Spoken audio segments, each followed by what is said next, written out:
বেদান্ত সাধনা থেকে পড়ব, ঠিক আছে?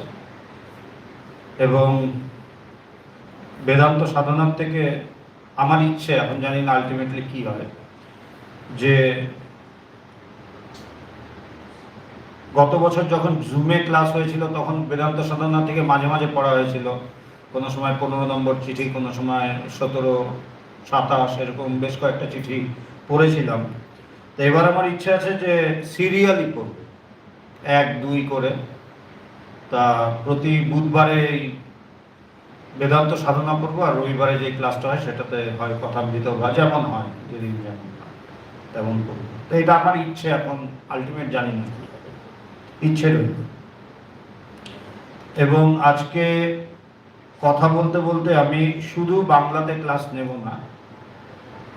We have our friend from Netherlands today amongst us. So for your sake, so that you can understand, so we will be also speaking in English. Okay, so yeah, no need to thank.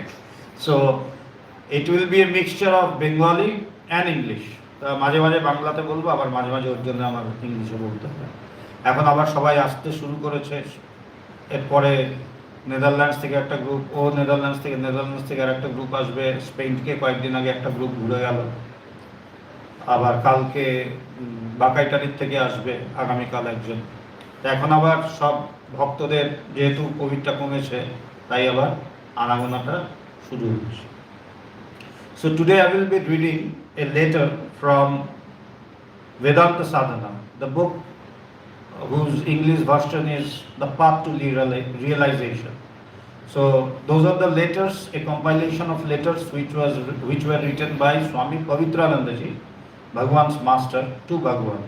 And Bhagavan contemplated on those letters, and we know that later on after getting those letters, he used to contemplate on those letters, and then later he wrote his doubts and queries, whichever arose, and Swami Pavitranandaji in turn replied to his queries, and gradually he went on contemplating on them, meditating on them, and on the 15th of December 1984, he entered into the Nirvikalpa Samadhi, the highest stage of Samadhi that has been described in the scriptures.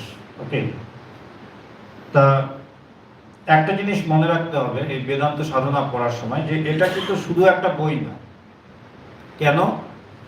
এই চিঠিগুলোকে পড়ে, এই চিঠিগুলোর উপর ভগবানের আমরা জানি ভগবান গুয়াহাটিতে ছিলেন, এবং ভগবানের গুরু মহারাজজি ছিলেন জনাই এবং পুরুলিয়াতে। তা বেদান্তের যেটা নিয়ম, বেদান্তের যে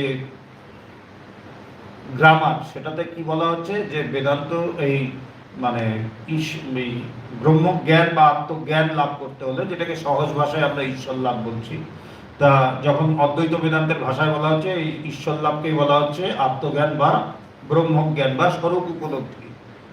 তা বলছে যে এই স্বরূপ উপলব্ধি করতে গেলে কি করতে হয়?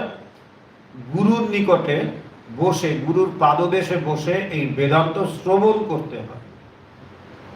বলছে আত্মবারে দ্রষ্টব্য, শ্রোতব্য, মন্তব্য, নিদিধ্যাসিতব্য।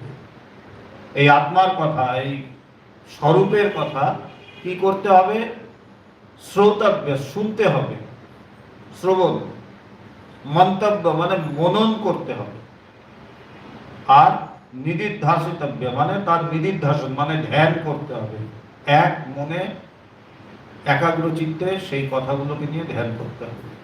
এইটা হচ্ছে প্রসেস, যে গুরুর পাদদেশে বসে এই কথা শুনতে হবে দিনের পর দিন।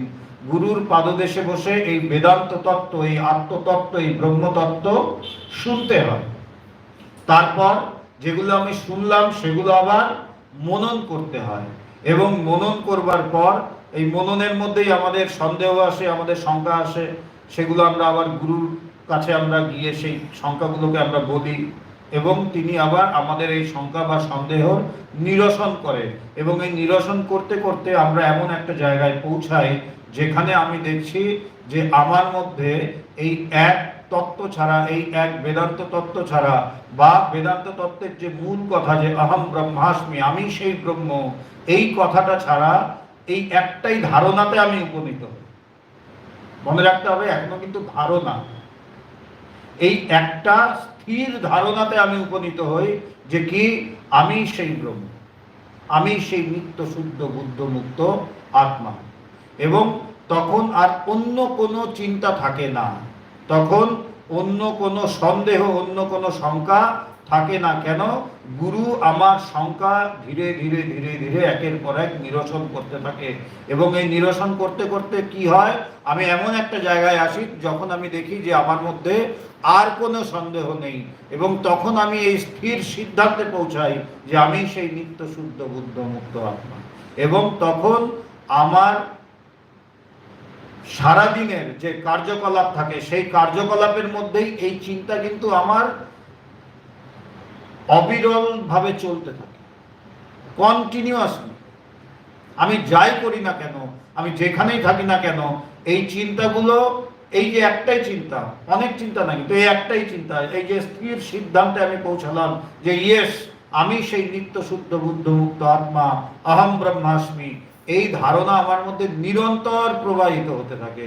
এবং কেমন বলছে, নিরবিচ্ছিন্নভাবে তৈল ধারাবৎ। তৈল ধারাবৎ মানে আমরা জানি যে একটা পাত্রের থেকে অন্য পাত্রে যখন আমরা তেল ঢালি, সর্ষের তেল যখন ঢাললাম সাপোজ, তখন কি দেখি, একটা সলিড একটা ফ্লো আসে, সেখানে কোনো ফাঁক থাকে না। ঠিক সেইভাবেই একটা নিরবিচ্ছিন্ন এই তৈল ধারাবৎ এক চিন্তা, কি চিন্তা, যে আমি সেই ব্রহ্ম, এটা প্রবাহিত হতে থাকে। এবং এটা ধীরে ধীরে ধীরে ধীরে গাঢ় হতে থাকে আরো। যেমন দুধ জাল দেয়, দুধ যে জাল দেয়, জাল দিতে দিতে আলটিমেটলি কি হয়, ক্ষীর পাই, তাই তো? আমরা ক্ষীরটা কিন্তু আগের থেকেই ছিল, তাই না? শুধু ওই ক্ষীরের মধ্যে কিছু জল মেশানো ছিল। আমরা বলি যে জাল দিতে দিতে ক্ষীর পাই, বলছে জাল দিতে দিতে অ্যাকচুয়ালি ক্ষীর পাই না, জাল দিতে দিতে ক্ষীরের সাথে যে অশুদ্ধতাগুলো ছিল সেইগুলো সরে যায়। আলটিমেটলি যে পিওর জিনিসটা সেটা থেকে জলটা সরতে থাকে, সমস্ত জল সরে গেলে যা থাকে সেটাই হচ্ছে ক্ষীর। ঠিক সেইভাবেই এই যে আত্মচিন্তন করতে করতে কি হয়, আমি আত্মা প্রথম থেকেই, আমি সেই নিত্য শুদ্ধ বুদ্ধ মুক্ত আত্মা, এটা আমি বলছি, তুমি জানো আর নাই জানো, তুমি সেই আত্মা, তুমি সেই ব্রহ্ম। তাহলে বলছে এই যে এত কিছু করলাম, এই শ্রবণ মনন নিদিধ্যাসন, এগুলো বলছে ওই যে অশুদ্ধ জিনিসগুলো ছিল, এর সাথে যে জিনিসগুলো মিশে ছিল, যেগুলো আমাকে ভাবাচ্ছিল যে আমি আত্মা না, আমি সীমিত, আমি দুর্বল, হ্যাঁ, আমি ছোট, আমি এর চেয়ে বেশি করতে পারি না, এর চেয়ে বেশি ভাবতে পারি না, এর চেয়ে বেশি চিন্তা করতে পারি না, এই যে আমার যে ইমপিউরিটিস গুলো, সেগুলো আস্তে আস্তে আস্তে আস্তে সরে যায়। তারপরে যা থাকে সেটাই হয়। তাই ঠাকুর বলছেন খুব সুন্দর, বলছে জ্ঞানের পথ কেমন, বলছে পেঁয়াজের খোসা ছাড়ানোর মতো। পেঁয়াজের খোসা ছাড়াতে ছাড়াতে যদি পুরোটা ছাড়াতে থাকি, এক সময় কি দেখবো, কিছু নেই, পুরোটাই তো খোসা হচ্ছে। আমরা যেটা খাই ওটাও পেঁয়াজের খোসাই, বাইরেরটা শুধু ফেলে দিই, কিন্তু যেটা খাই সেটাও পেঁয়াজের খোসা। তাই বলছে পেঁয়াজ ছুলতে ছুলতে কি দেখা যায়, কিছুই নেই। ঠিক সেইভাবেই এই যে আত্মচিন্তন করতে করতে, এই যে আমি দেহ না, মন না, বুদ্ধি না, চিত্ত না, অহংকার না, এই চিন্তন করতে করতে, এটাই আত্মচিন্তন। এই আত্মচিন্তন করতে করতে একটা সময় আমি গিয়ে থেমে যাই, চুপ হয়ে যাই। যেখানে চুপ হলাম, বলছে নেতি নেতি বিরাম যেথা। অদ্বৈত বেদান্তের পথ হচ্ছে কেমন, নেতি নেতি পথ, মানে না না, যাই আসছে সরিয়ে দিচ্ছে। বলছে আমি দেহ না, আমি মন না, আমি বুদ্ধি না, আমি চিত্ত না, যা আসছে সরিয়ে দিচ্ছে, আমি চিত্ত না, আমি অহংকার না। বলছে তারপর, বলছে এরপরে আর বলা যাচ্ছে চুপ। ওই যেখানে চুপ হলো, নেতি নেতি বিরাম যেথা, যেখানে বিরাম হলো।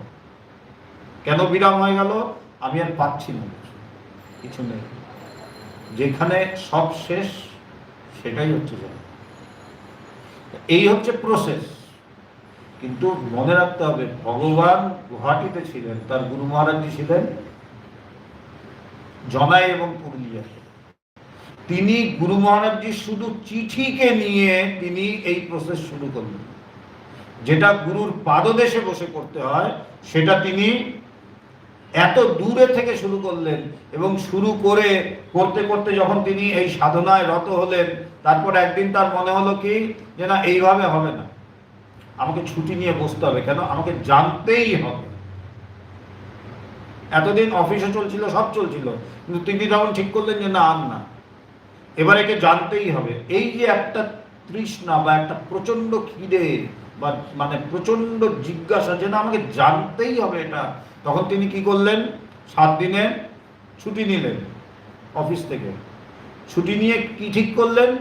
যে আমি জানবো, তারপর এটাকেই ঠাকুর বলছেন রোগ থাকা চাই। রোগ মানে করতেই হবে, জানতেই হবে। এবং 7 দিন তার লাগলো না। 3 দিনের মাথায় তিনি 15ই ডিসেম্বরে 1984 তিনি নির্বিকল্প সমাধির গভীরে ডুবে গেলেন। এই যে প্রসেসটা, এই প্রসেসটা পুরোটা হয় গুরুর সামনে। আর ভগবানের মধ্যে কি অবস্থা ছিল যে তার গুরু শারীরিকভাবে তার কাছে ছিল না, কিন্তু তিনি সেই জায়গাতেই পৌঁছে গেছেন, চরমতম জায়গা। তাই এই যে চিঠিগুলি যখন পড়ব, এগুলো কিন্তু শুধু চিঠি হিসাবে যেন না নিই, এমন কিছু কথা যা মেনে বা যার উপর চিন্তন করে, যার উপর মনন করে, যার উপর ধ্যান করে ভগবান আধ্যাত্মিক জগতের শ্রেষ্ঠতম জায়গায় পৌঁছেছে, যাকে নির্বিকল্প সমাধি বলা। এই জন্য জানতে হবে, এখানে কিন্তু ভগবানের তীব্রতা বোঝা যায়, যে কতটা তীব্র তিনি ছিলেন, মানে এটার জন্য তিনি কেমন পাগল হয়েছিলেন। আমরা জানি যে তিনি একটা চিঠির জন্য সারাটা মাস বসে থাকতেন। তখন তো আর এই মোবাইল ছিল না, আর হোয়াটসঅ্যাপ ছিল না। তখন কি ওই পোস্ট কার্ড আর ইনল্যান্ড লেটার, সেই একটা ইনল্যান্ড লেটার বা পোস্ট কার্ডের জন্য তিনি সারা মাস বসে থাকতেন। এবং রোজ তিনি অফিসের বাইরেই, যারা এনএফএল এর হেডকোয়ার্টার দেখেছেন, ঠিক এনএফএল এর হেডকোয়ার্টারের বাইরেই হচ্ছে অফিসটা, এই পোস্ট অফিসটা। তিনি ডেইলি পোস্ট অফিসে গিয়ে জিজ্ঞাসা করতেন আমার চিঠি এসছে। বিরক্ত হয়ে যেত ওরা, যে আরে রোজ আসছেন আপনি। ভগবানের, ওরা তো আর বুঝতে পারছে না যে ভগবানের কি অবস্থা। তিনি একটা চিঠির জন্য বসে থাকতেন, সারা মাসে একটা চিঠি, এবং এই হচ্ছে সেই চিঠি। তাই এটা ভগবানের সাধনা, শুধু চিঠি। I am telling about the circumstances and the situations in which these letters that we will be going through the letters right now. So we must not treat them just as mere letters, that a letter written to a disciple by his master. It's not that. For this one single letter, Bhagavan used to, he used to, like, he was eager to get one letter from his master. And during that day there were no mobile phones and no WhatsApp and all this. So they were just in India, there was a postcard and inland letter. These were the two things. So he used to wait eagerly just for one letter from his Guru for the whole month, like a child waiting for his mother, longing to see his mother. It was like that eagerness. And the post office where Bhagavan used to work in the railways, the NFL headquarters in Maligaon, Guwahati. So the post office is just when you come out of the headquarters office, just in front of that there is the post office. So every day Bhagavan used to, when he used to come back from office to his house, he used to go to the post office and he used to ask, do you have any letter of mine? And they were annoyed at times that, why do you come daily, like disturbing us?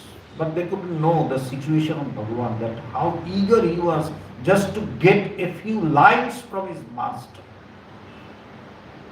And after he got this, after he got a letter, he used to read them thoroughly, time and again, not just once, time and again he used to read them, and then contemplate on them, analyze them and then contemplate on them.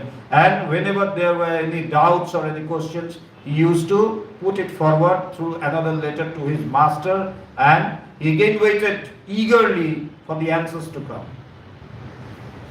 And this was the process.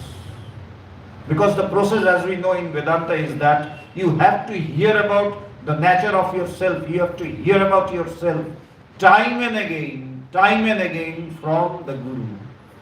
The Guru, how must be the Guru? He must be a knower of truth. He must know the truth himself. Know means not by reading, not by merely reading the scriptures, or not by hearing from his Guru only, but by his own realization. He must be a self-realized person, and not only a mere self-realized person, a self-realized person of the order where he can help his disciples to have this realization. Like in studies or in academic things also, we know that a good student, there are many good students, but every good student is not a good teacher. Every good student cannot become a good teacher. The quality of good teacher must be there. Then only he can become a teacher. So similarly in this path, one knowing the truth, realizing the truth. Knowing means one who has realized the truth. It is not absolutely necessary that he can transmit this energy, transmit this spiritual knowledge to his next generation, to another. It is not always necessary. To many, they realize the self and they are immersed in the bliss of the self. But a few among those self-realized has the power to transmit it to another. They become Guru. And that is why Sri Ramakrishna says that nobody can become a Guru. The Guru is selected by the Supreme. If you say, okay, I have now realized, the first thing is realization itself is very hard. You cannot get it everywhere. So, self-realization is a very rare phenomenon. But it happens. Though it is rare, but it doesn't mean that it doesn't happen. Self-realization happens, and we have seen in the International Vedanta Society time and again. For the last 33 years, I've been seeing myself remaining with Bhagavan. Self-realization, of course, there are different stages of self-realization, different levels of self-realization. So, but this happens. Self-realization happens. But it is very rare. Again, I am telling. Among the self-realized, among many, only a few have that capacity. He is gifted, he or she is gifted the capacity of transmitting this knowledge which he has acquired or which he has attained. It's not attaining from outside. It comes from within. But a few, only a handful of self-realized persons have this capability, this capacity to transmit this knowledge. They become the Guru. They cannot become the Guru by themselves. They are selected by the Supreme.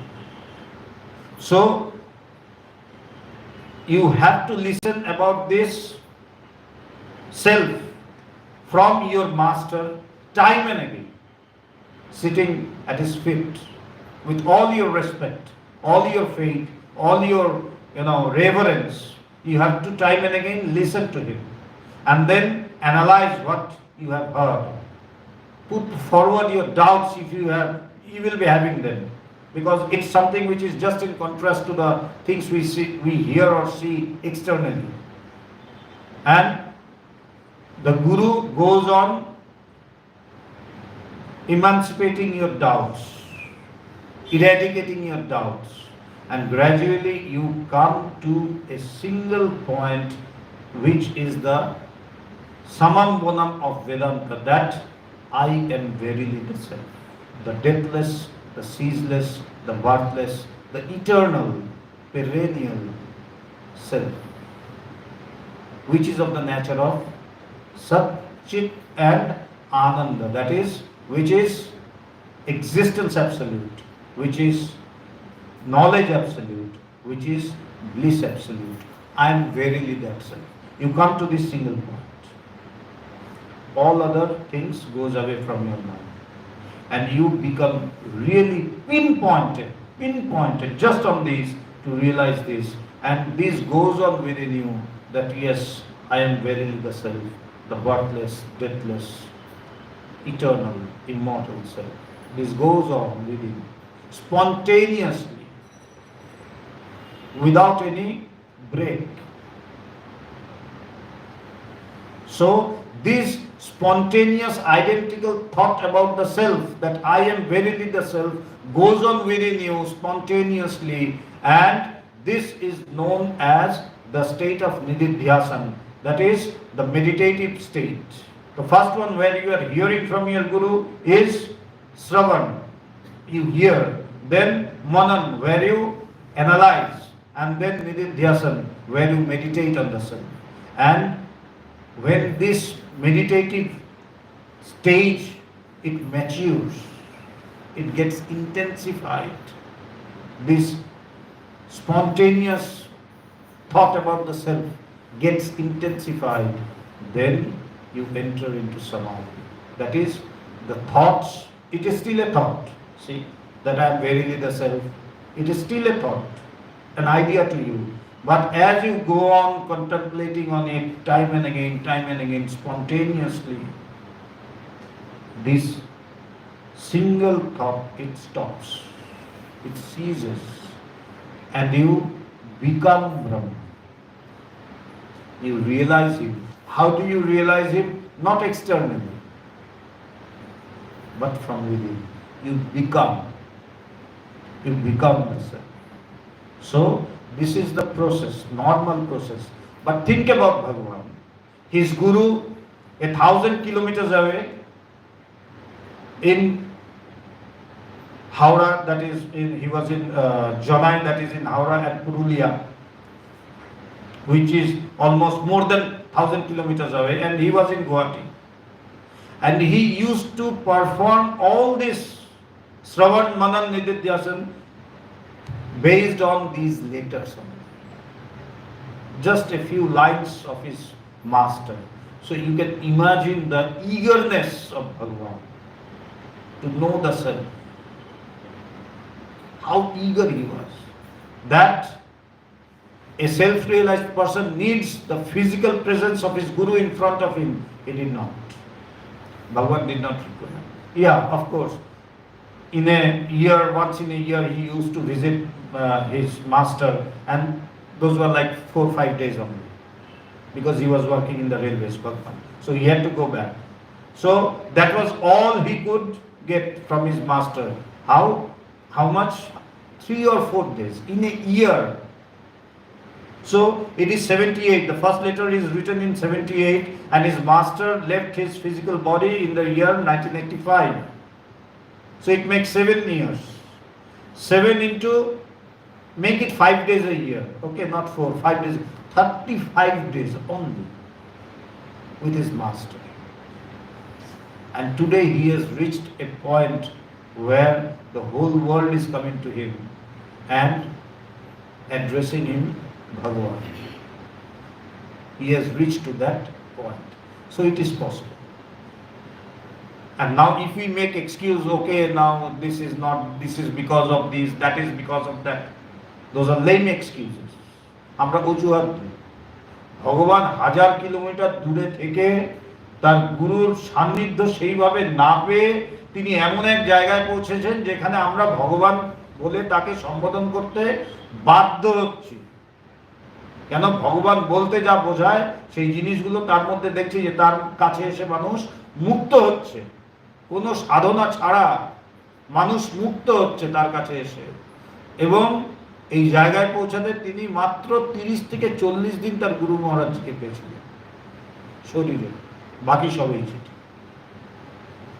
তাই এটা খুব বিরল, আমার জানা নেই এরকম যে শুধু চিঠিকে কেন্দ্র করে একজন এই জায়গায় পৌঁছেছেন যাবেন। তারই একটা চিঠি, প্রথম চিঠিটা আমি আজকে পড়ছি। এটা লেখা পুরুলিয়া থেকে। বললাম যে পবিত্রানন্দজি পুরুলিয়া এবং জমাইতে থাকতেন। তা তিনি লিখছেন, শ্রী রামকৃষ্ণ শরণম, পুরুলিয়া 30/6/58। কল্যাণ ভাজনে সুপ্রিয়, তোমার পত্র পেলাম। দীক্ষা হয়তো অনেককেই দিয়েছি, কিন্তু তোমাকে দীক্ষা দিয়ে একটা স্বস্তি বা আনন্দ পেয়েছি। কি বললেন? দীক্ষা অনেককেই দিয়েছি, কিন্তু তোমাকে দিয়ে কি পেয়েছি আমি? একটা স্বস্তি বা আনন্দ। এখানে কিন্তু গুরুর সাথে শিষ্যের যোগটা। ঠাকুর বসে আছেন, ঠাকুর জানেন যে নয়ন আসবে।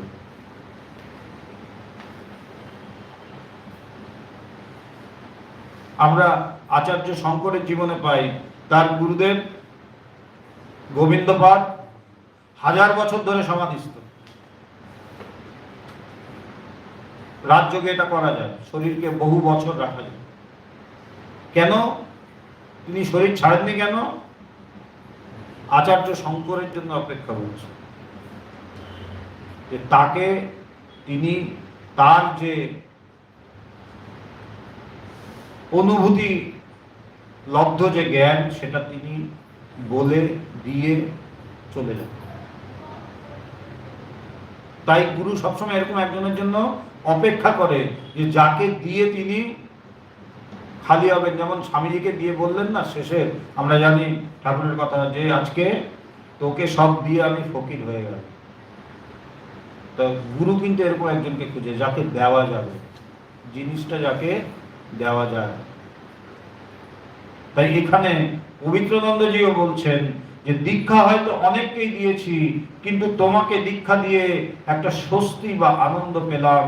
সন্ন্যাস বা ব্রহ্মচর্য দিয়ে মনটা সকল স্থলেই খুশিতে ভরিয়া গিয়াছে। পবিত্রানন্দজি নিজে সন্ন্যাস ছিলেন, সন্ন্যাসী। তাই বলছে যে অনেককেই ব্রহ্মচর্য দিয়েছি, সন্ন্যাস দিয়েছি অনেককেই, এবং দিয়ে মন খুশিতে ভরে গিয়েছে। কিন্তু গৃহস্থ নরনারীকে দীক্ষা দিয়ে এই রকম আনন্দ খুব কমই পেয়েছি। যে তোমাকে দীক্ষা দিয়ে যে আনন্দ পেয়েছি, কোন গৃহস্থকে দীক্ষা দিয়ে এই আনন্দ খুব কম পেয়েছি। এই যে গুরুর এই যে প্রীত হওয়া, শিষ্যের উপর যে খুশি হওয়া, প্রীত হওয়া, এটাই কিন্তু আধ্যাত্মিক জগতের মূল কথা। আধ্যাত্মিক জগতের মূল কথা হচ্ছে গুরু শিষ্যের উপর প্রীত হওয়া, এবং এই প্রীত হওয়ার উপরেই কিন্তু জ্ঞান বিজ্ঞান সমস্ত কিছু। এটাই হচ্ছে আসল জিনিস। যেমন পবিত্রানন্দজি বলছেন, পরের চিঠিগুলোতে আমরা পাবো, যে গরু যখন বাছুরকে দুধ খাওয়ায়, যখন বাছুর যখন দুধ খায় গরু কিন্তু প্রীত হয় বলে দুধটা দেয়। কিন্তু যেই মুহূর্তে বাছুর ঢু মারে, ও দুধ দেওয়া বন্ধ করে দেয়। ওটা ওর ক্যাপাসিটিতে আছে, বন্ধ করে দেওয়া ক্যাপাসিটিতে আছে। তাই গুরুও কিন্তু তাই, যখন প্রীত হবে তখনই তার মধ্যে থেকে এই জ্ঞান প্রবাহিত হবে। তাই গুরুকে প্রীত করতে পারলে শিষ্যের মেন কাজ হচ্ছে গুরুকে প্রীত করা। গুরু প্রীত হলে শিষ্যের আর কিছু করতে হবে। আমরা পদ্মপাদের ঘটনা জানি। তিনি কোনো বেদান্ত শুনতেন না আচার্য শঙ্কর। বাকি সবাই হাসাহাসি করতো, যে সারাদিন শুধু কাজই করে চলেছে, কাপড় কাচ্ছে আর এই করছে সেই করছে। কিন্তু আচার্য শঙ্কর প্রীত ছিলেন, এবং তার ফল দেখা গেল। ঠিক সেইভাবেই গুরুর প্রীতি কিন্তু শিষ্যের জ্ঞানের প্রকাশের কারণ। আমি কতটা জেনেছি, কত কি, সেগুলো সেকেন্ডারি ডিটেলস। প্রথম জিনিস হচ্ছে গুরু কি আমার উপর খুশি। এবার খুশি মানে আমাদের প্রথমেই মনে হবে তাহলে বড় বড় প্রেজেন্ট নিয়ে যায়, যে বড় প্রেজেন্টে খুশি হয়। গুরুকে টাকা দিয়ে কেনা যায় না, গুরুকে প্রেজেন্ট দিয়েও খুশি করা যায়। গুরুকে খুশি করতে গেলে কি লাগে? বলছে শ্রদ্ধা। গীতাতে শ্রীকৃষ্ণ বলছেন শ্রদ্ধাবান লভতে জ্ঞান, যিনি শ্রদ্ধাবান তিনি জ্ঞান লাভ করবেন। এর জন্য চাই শ্রদ্ধা, এর জন্য চাই ভক্তি, গুরুর প্রতি ভালোবাসা। গুরু এইগুলোতে প্রীত। গুরু দেখতে যায় যে আমি যেই কাজটা করতে বলেছি সেটা বেদান্ত মননই হোক, বেদান্ত চিন্তনই হোক, আত্মচিন্তনই হোক, বা হয়তো আমি ওকে অন্য জামা কাপড় কাচতে বলেছি। এখন গুরু ধরুন কাউকে বললো যে তুই জামা কাপড়টা কাচ, সে ভাবলো তো গুরুর জামা কাপড় কাচবো, এর চেয়ে বসে ধ্যান করি, একটু আধ্যাত্ম চিন্তা করি। হবে না, করতে পারো, হবে না। বরঞ্চ তোমার মুক্তি ওটাতেই, কি গুরুদেব বলেছে জামা কাপড় কাচতে, বলছে মা জামা কাপড় কেচে হবে, বলছে ওটাতেই হবে। কেন? এই জ্ঞানটাই এরকম, গুরুর প্রীতির উপর এই জ্ঞান নির্ভর করে। তাই শিষ্যের একটাই কাজ, গুরুকে প্রীত করা। কিন্তু আবার বললাম, প্রীত করা মানে প্রেজেন্ট দিলাম বা টাকা দিলাম সেটাতে তিনি প্রীত হন। তিনি প্রীত হন কিসে? তিনি যা বলেছেন সেটা যখন আমরা করতে থাকি তখন তিনি প্রীত হন।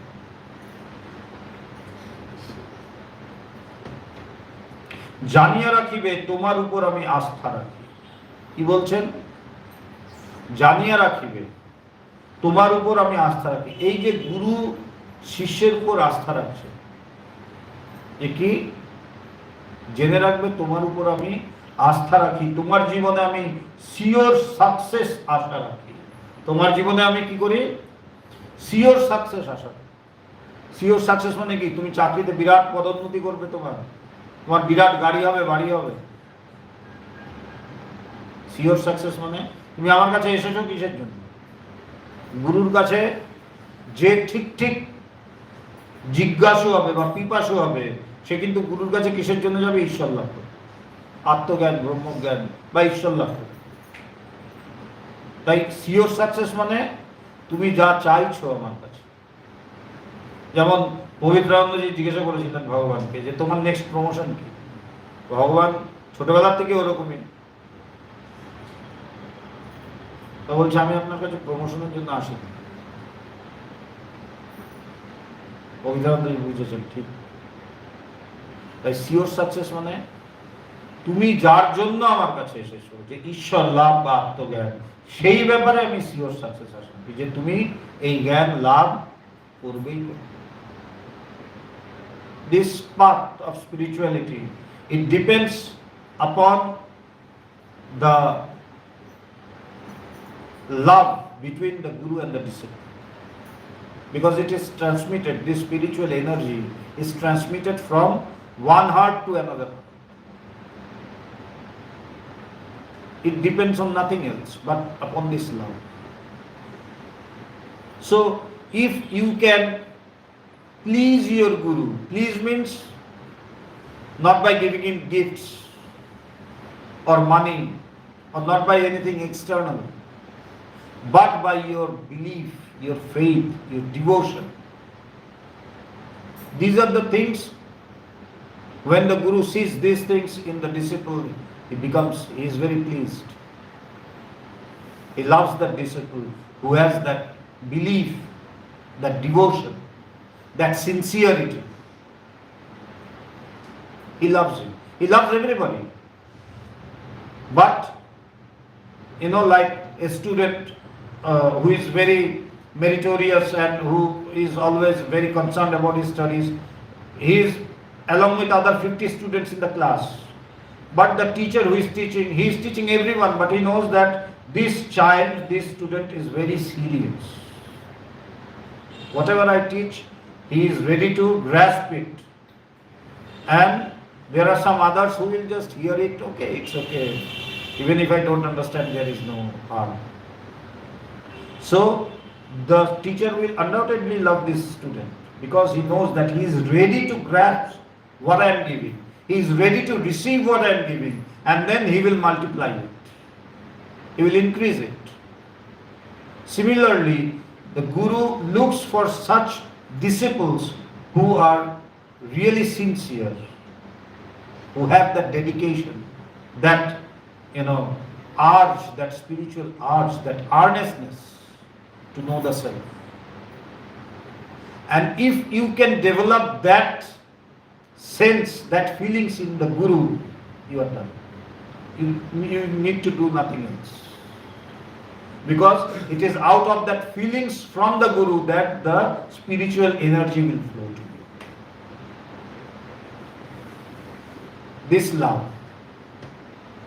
Bhagavan, Swami Pavitranandaji, Bhagavan's master, he, we will see after some letters, later in the letters, he gave a very beautiful example that when a calf, it drinks the milk of its mother. So the mother will only give the milk when that love will flow out of her for the calf, for its baby. But I don't know whether you have seen or not, we see it or we have seen it. When the calf sucks the mother's udder, it at times pushes it. And that time, the mother has the capacity to control that. It will not give milk anymore. It will stop giving the milk. It has that capacity. The mother cow has that capacity. Because that milk you can only get through love, not by force, not by any gift. It will only come when the mother cow sees its calf in front of it. And out of that feelings, that motherly feelings, flows the milk. Similarly with the Guru, out of that motherly feeling, if the disciple is fortunate enough to develop that motherly feelings in the Guru is like the mother. He is the mother. But the motherly feelings always doesn't come up. Like you are the mother. You love your child, there is no doubt in it. But your love for your daughter, it doesn't always expresses itself. Because you are busy in so many things, in your office, in your household activities, in so many things. But at times your daughter will come and tell Mummy, and she will just hug you. Then your flow will come. Hello, how are you, and this, and you will kiss her, and this and that. That time your motherly feelings will come out. Similarly, it is the only duty of the disciple to develop these motherly feelings in the Guru. And when these motherly feelings develop in the Guru, that spiritual knowledge for which it comes to the Guru, it flows from the Guru, from the heart of the Guru to the heart of the disciple. And he attains liberation. And Swami Pavitranandaji says that I have given initiation to many, and I have even given brahmacharya and monkhood to many, sannyas to many. But initiating a householder devotee, I have rarely got such feelings which I have felt giving or initiating you, which I have felt after initiating you. And I expect sure success in your life. So what does this sure success mean? Attaining the goal of life, that is self-realization. To a true Guru, success will always mean God realization, self-realization. Nothing less. Nothing less. He will be never worried about how much what is your salary, what is your increment, what is your position, what is your status. He will always inquire, did you realize the truth? How much? How far is it? How come that you have still now not attained the truth? That will be his query. And you will never inquire, what is your salary? Like I will be getting some, if you have some increments. No. Shri Shri ঠাকুরের উপদেশটা সদা সর্বদা মনে রাখবে, দুই একটা সন্তানের পর ভাই বোনের মতন থাকবার চেষ্টা করবে। এটা কেন ভগবানকে বললেন? যেহেতু ভগবানের আগেই বিয়ে হয়ে গেছে, তার গুরুদেবের কাছে আগে। তাই বলছে কি, যে সংসারে যেন বেশি না জড়ানো, দু একটা সন্তানের পর ভাই বোনের মতো থাকার চেষ্টা করবে। কারণ সংসার মানেই হচ্ছে ধীরে ধীরে জড়াতে থাকবে, বাড়তে থাকবে, তাই বেশি বাড়তে দিয়ে। সাধন ভজন স্মরণ মনন নিয়ে বেশিরভাগ সময় কাটাবার চেষ্টা করবে। কিন্তু আমরা যদি দেখি, আমি গতকালকেই ভাবছিলাম যে ভগবান তথাকথিত সংসারী, বাইরের থেকে অফকোর্স গুরুমা আছে, তার কন্যা আছে, কিন্তু তিনি কেমন সংসারী যে তাকে দেখে এতগুলো ছেলে মেয়ে সন্ন্যাস নিয়ে। এরকম সংসারী যদি সবাই হতো তাহলে তো বিরাট ব্যাপার, কিন্তু ওটা সবাই হয় না। স্বামীজি বলছেন না ঠাকুরের সম্পর্কে তার গুরু ভাইদের, ঠাকুর চলে যাওয়ার পর, ওরে তোরা ভাবিস না যে তোরা এক একজন রামকৃষ্ণ হবি, সেই 9 মন তেলও পুড়বে না আর রাধাও নাচবে। সাধন ভজন স্মরণ মনন নিয়ে বেশিরভাগ সময় কাটাবার চেষ্টা করবে। বলছে কি, সংসার আছে, অফিস আছে, সব ঠিক আছে, এর মধ্যে থেকে তোমাকে কি করতে হবে, সাধন ভজন, যেটা তোমার আসল কাজ, স্মরণ মনন, এই নিয়ে বেশিরভাগ সময় কাটানোর চেষ্টা করবে। এবং অফিস আছে, কি লিখলেন অফিসের ব্যাপারে, এই হচ্ছে মূল কাজ, মেইন কাজটা হচ্ছে এই সাধন ভজন স্মরণ মনন ধ্যান ধারণা, এটা হচ্ছে আসল কাজ। আর অফিস ওয়ার্কও আছে, সেখানে লিখছেন অফিস ওয়ার্ক অবশ্য সিনসিয়ারলি অ্যান্ড অনেস্টলি করবে। ভগবান এটার উপর ভীষণ জোর। ভগবান বলে, দেখ, যখন আমার অ্যাকচুয়ালি যখন গুরুরা এই কথাগুলো বলেন বা লেখেন বা উপদেশ দেন, তখন ঠিক বোঝা যায় না, তখন মনে হয় বুঝে গেছি। কিন্তু যত দিন যায় তত এই কথাগুলো পরিষ্কার হতে থাকে। ভগবান এখন বলেন যে এখন আমি বুঝি এই কথাটার কি দাম। কিন্তু শুনলে মনে হবে অফিস ওয়ার্ক অবশ্য সিনসিয়ারলি অনেস্টলি করবে, ঠিক আছে অবশ্য, কিন্তু এই যে সিনসিয়ারলি অ্যান্ড অনেস্টলি, এই দুটো কথা যদি অফিস ওয়ার্কে থাকে, এটা আমাদের জীবনের সর্বক্ষেত্রেই থাকবে। এবং এইটা যদি থাকে তাহলে আর অন্য কোনো কিছুর কোনো প্রয়োজন হয় না।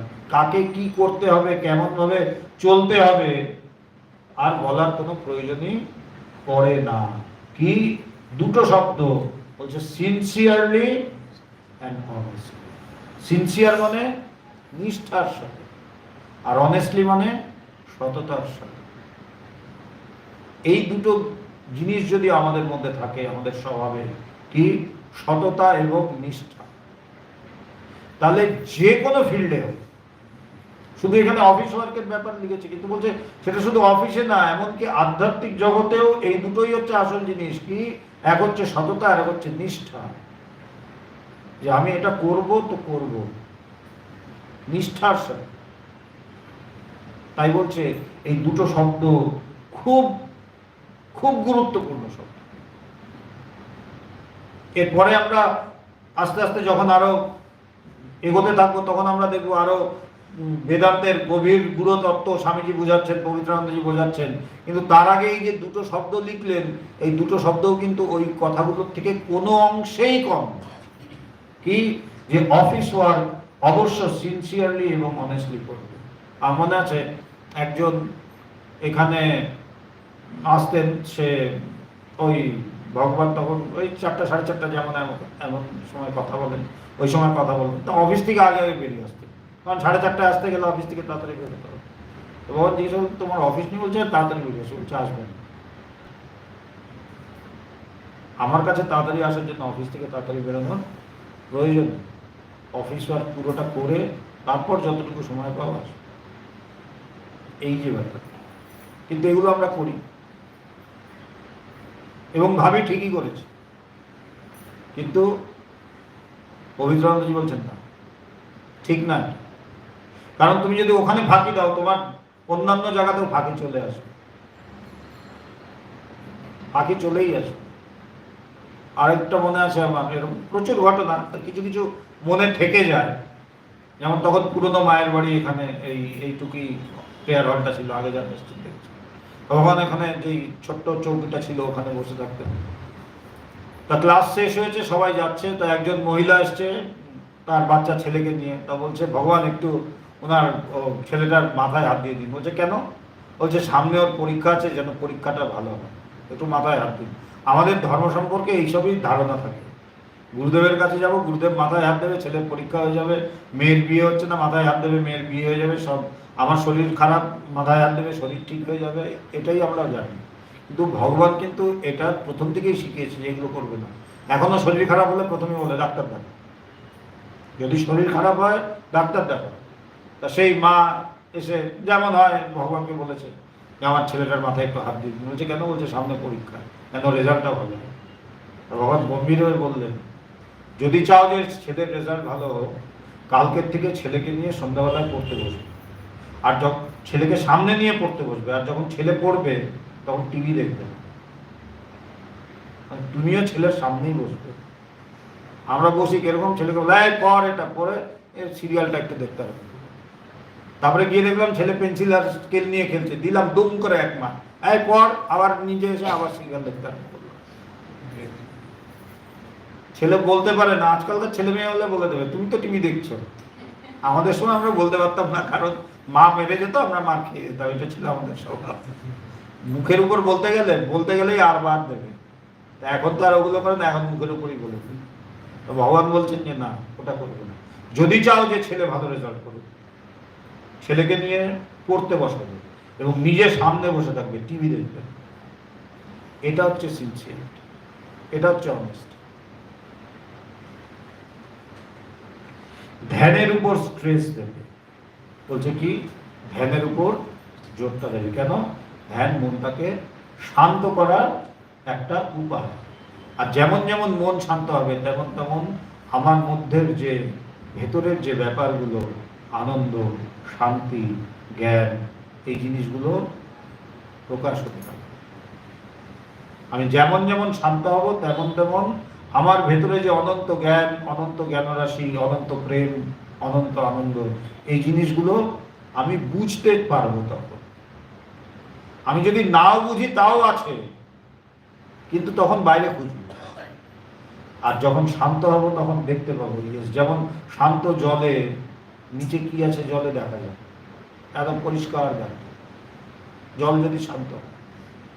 ঠিক সেইভাবেই ধ্যান মানে এই চিরচঞ্চল মনকে শান্ত করা। তখন আমি দেখব যে সব কিছুই আমার ভেতরে আছে, আমার কোথাও যাওয়ার কোনো প্রয়োজন নেই।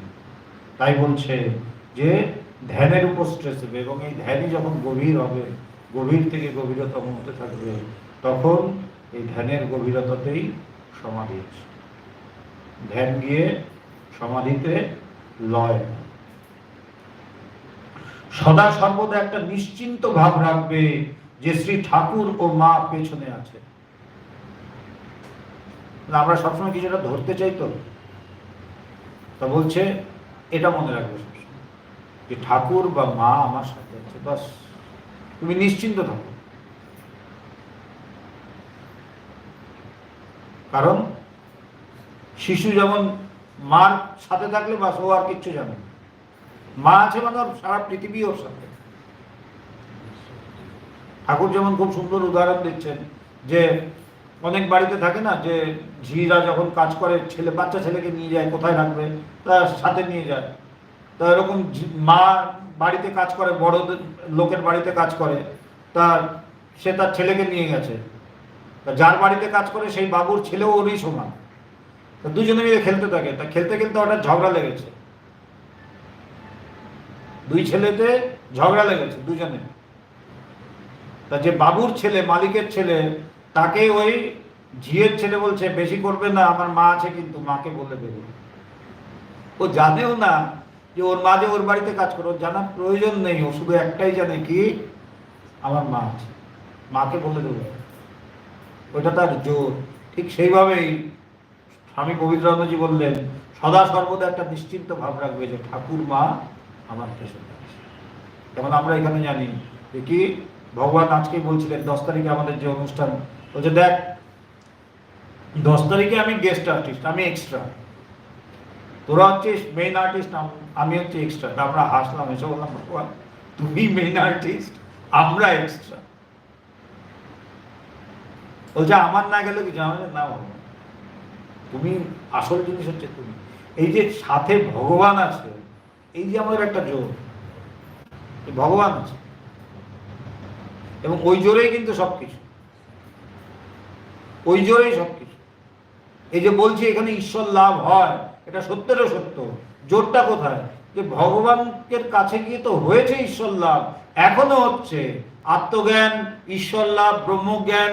আজকে থেকে আমি নিজে 33 বছর ধরে ভগবানের সাথে আছি, আমি 33 বছর ধরে তো দেখে চলেছি যে তার কাছে এসে ঈশ্বর লাভ হচ্ছে মানুষের, মানুষ মুক্ত হচ্ছে।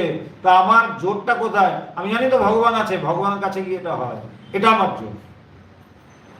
কেন? একটা জিনিস আমরা চাই, যাকে ধরে ধরে। তাই বলছে এটা জোর। কি জোর? যে ভগবান আছে।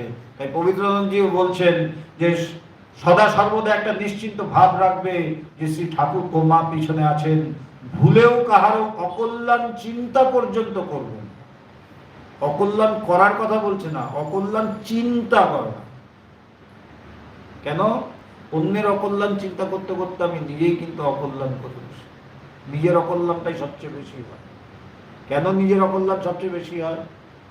আমার মন নষ্ট হচ্ছে, প্রথম জিনিস।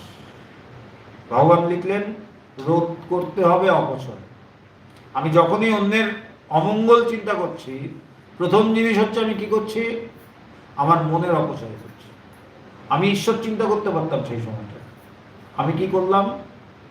অন্যকে নিয়ে চিন্তা চর্চা আরম্ভ করলাম। এতে আমার মন নষ্ট হল, আমার স্বভাব নষ্ট হল।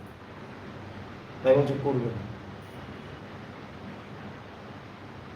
তাই বলছে সদা সর্বদা একটা নিশ্চিন্ত ভাব রাখবে যে শ্রী ঠাকুর ও মা পিছনে আছেন, ভুলেও কাহারও অকল্যাণ চিন্তা পর্যন্ত করবে না, শত্রু মিত্র সমান জ্ঞান করবে। শত্রু এবং মিত্র সমান জ্ঞান করবে। যে কেউই তোমার শত্রু না, কেউই তোমার মিত্র না, যেমন আছে তাই। সবাইকে ভালোবাসো, সমানভাবে দেখো।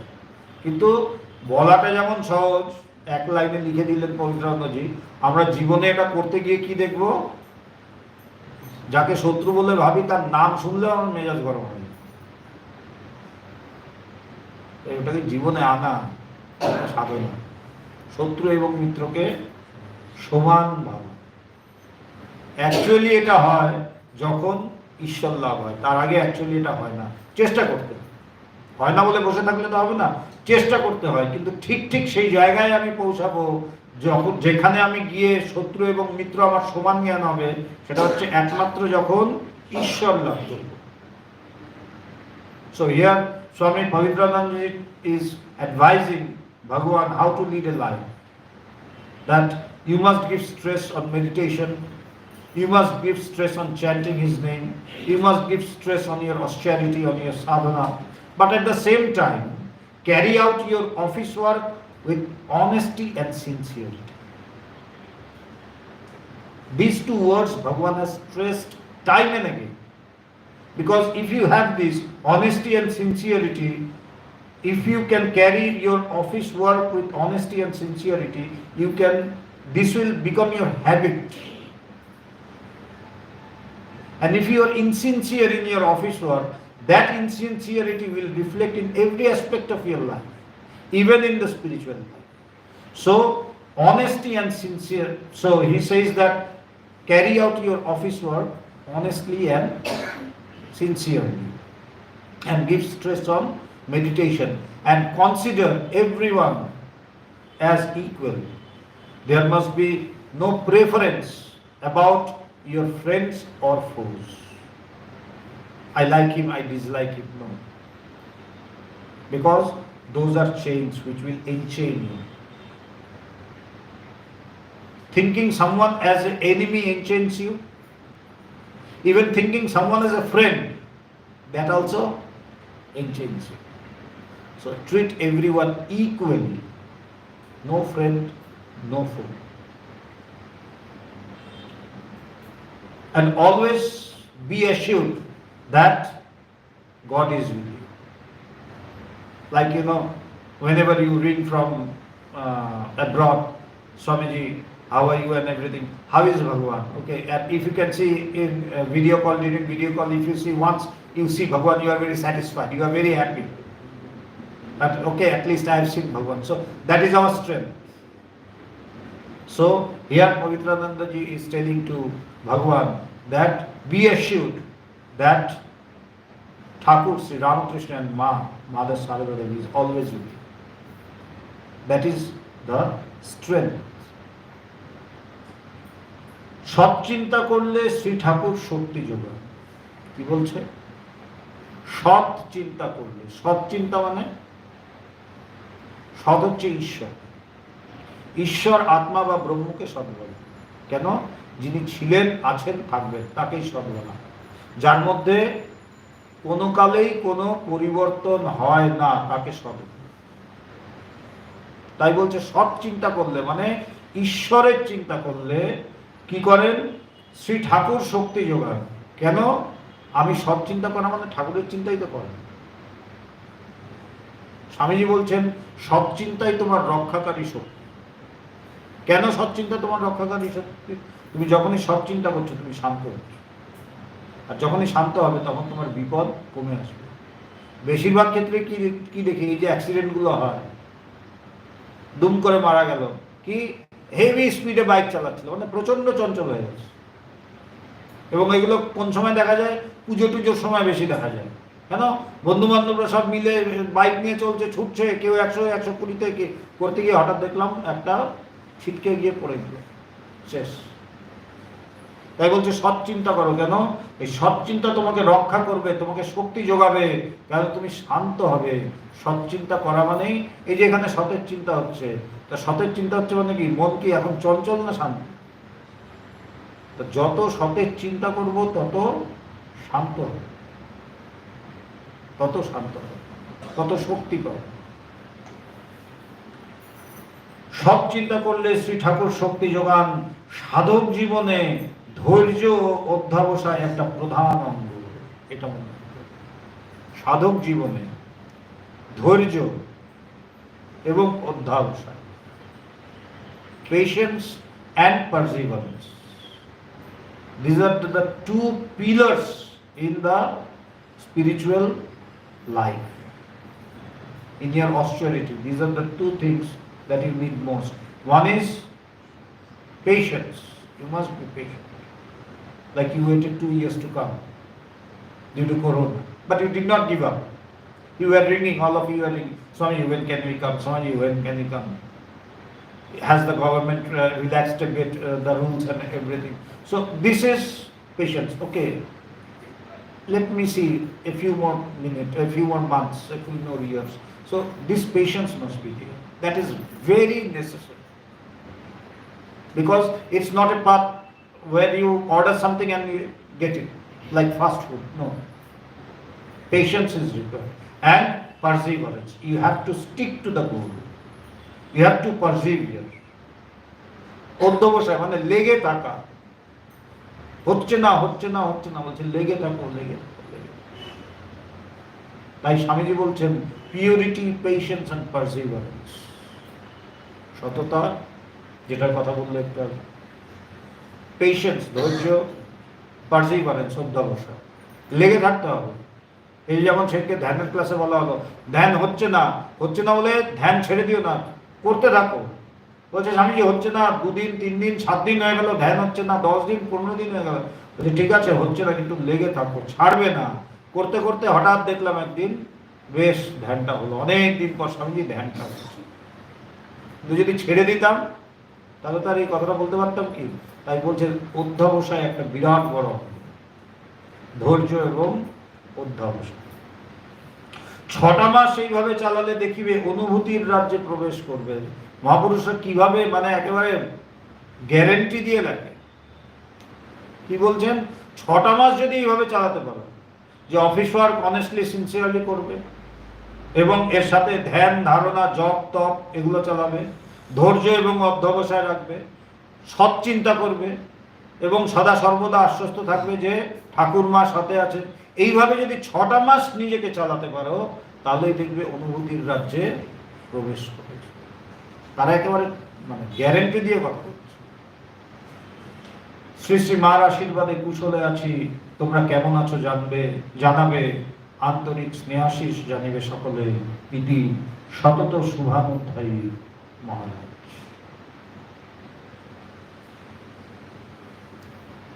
এর পরের বুধবার যদি হয় তাহলে আবার চেষ্টা করব, আবার পরের বুধবারে দ্বিতীয় পত্রটা নিয়ে পড়ার ইচ্ছা আছে, পরপর যাওয়ার দেখা